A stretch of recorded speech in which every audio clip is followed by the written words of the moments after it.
அஸ்ஸலாமு அலைக்கும் வரஹ்மத்துல்லாஹி வபரகாத்துஹு.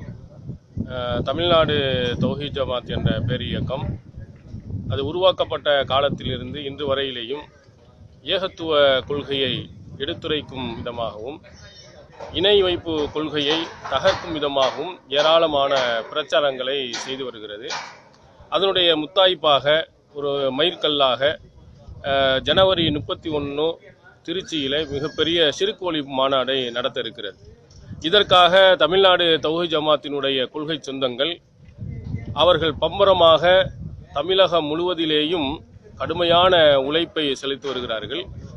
அந்த உழைப்பினுடைய பிரதிபலிப்பாக ஷிர்க் என்றால் என்ன என்பதை அறியாத மக்கள் எல்லாம் புரிந்து கொண்டு அவர்களாகவே முன்வந்து தங்களிடத்தில் இருக்கக்கூடிய இணை வைப்பு பொருட்களை எல்லாம் அகற்றி அவர்களே குப்பையில் போடக்கூடிய காட்சி தொடர்ச்சியாக வந்து கொண்டிருப்பதை நாம் பார்க்க முடிகிறது.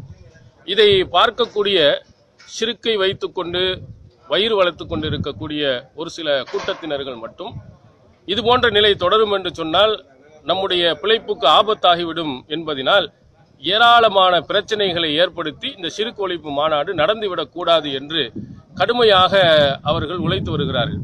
அதனுடைய வகையில் ஒன்றாகத்தான் இந்த ஷிர்க் ஒழிப்பு மாநாடு நபி வழியின் அடிப்படையில் உள்ளதுதானா, நபி ஸல்லல்லாஹு அலைஹி வஸல்லம் அவர்கள் ஷிர்க் ஒழிப்பு மாநாடை நடத்தியிருக்கிறார்களா என்ற ஒரு கேள்வியை கேட்கிறார்.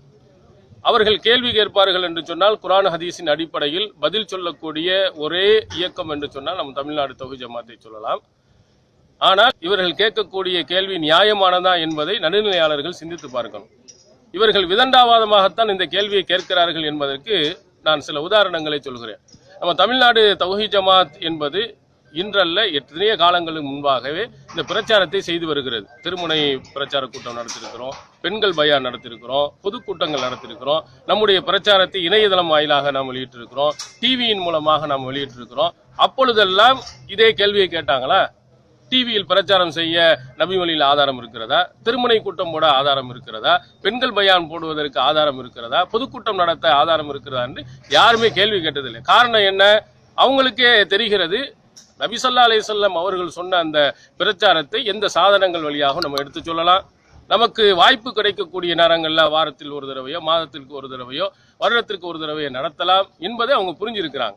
இது போன்று நம்ம மட்டுமல்ல, மற்ற தப்லீக் ஜமாத்து கூட வருடத்திற்கு ஒரு தடவை பல தடவைகள் இஜ்திமா என்று நடத்துறாங்க. இது ரசூல் ஸல்லல்லாஹு அலைஹி வஸல்லம் நடத்தினார்களா என்று கேட்டு அது நடத்தக்கூடாது என்று என்ன செய்யல, அவர்கள் கேள்வி கேட்கவும் இல்லை, அதுக்கு பிரச்சாரமும் செய்யவும் இல்லை.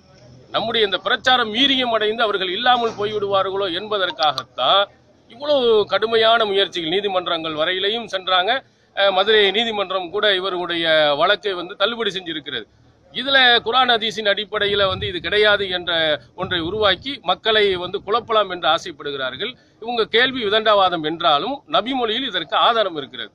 திருக்குர்ஆன்ல அல்லாஹு தஆலா அந்திர் அசீரத்தக்கல் அக்ரபீன், உங்க நெருங்கிய உறவினர்களுக்கு எச்சரிக்கை செய்யும் என்ற அந்த திருக்குர்ஆன் வசனம் இறங்கிய போது நபி ஸல்லல்லாஹு அலைஹி வஸல்லம் அவர்கள் சஃபா என்ற அந்த மலையிலே ஏறி எல்லா மக்களையும் அழைத்தார்கள். குறைஷ் குலத்தில் இருக்கக்கூடியவங்க, அவங்களுடைய சொந்த பந்தங்கள், உங்க அத்தனை பேர்களையும் அழைத்து இந்த ஏகத்துவ கொள்கையையும் ஷிர்க்குக்கு எவ்வளவு கடுமையான எதிர்ப்பு இருக்கிறது என்பதையும் விளக்கினாங்க. எல்லா மக்களையும் ஒன்றிணைக்க தான் செஞ்சாங்க. அவ ஒன்றிணைத்து ரசூல் ஸல்லல்லாஹு அலைஹி வஸல்லம் அவர்கள் அந்த பிரச்சாரத்தை செய்தாங்க. அதனால தான் அபூ லஹப் போன்றவர்கள் எல்லாம் இதுக்குதான் என்னை கூப்பிட்டீங்களா, உன்னுடைய கரம் நாசமாகட்டும் என்றெல்லாம் சொல்லி தப்பத் யதா அபீ லஹப் என்ற அந்த அத்தியாயம் இறங்கியதையும் சஹீஹுல் புகாரி உட்பட பல ஹதீஸ் நூல்கள் ஆதாரம் இருக்கிறது.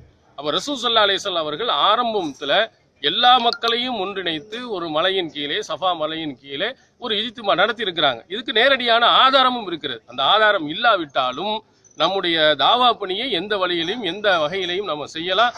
எனவே இது போன்ற விதண்டாவாதமான கேள்விகள் அவர்கள் மக்கள் மத்தியிலே எடுபடாது. மக்கள் சாரையாக இன்ஷா அல்லாஹ் இந்த ஷிர்க் ஒழிப்பு மாநாட்டிலே வருவார்கள். நிச்சயமாக இந்த தமிழகம் உட்பட அனைத்து பகுதிகளிலேயும் ஷிர்க் நிச்சயமாக ஒழியும். எல்லாம் வல்ல அல்லாஹ் தஆலா அதற்கு அருள் இருவான் என்று நாங்கள் நம்புகிறோம்.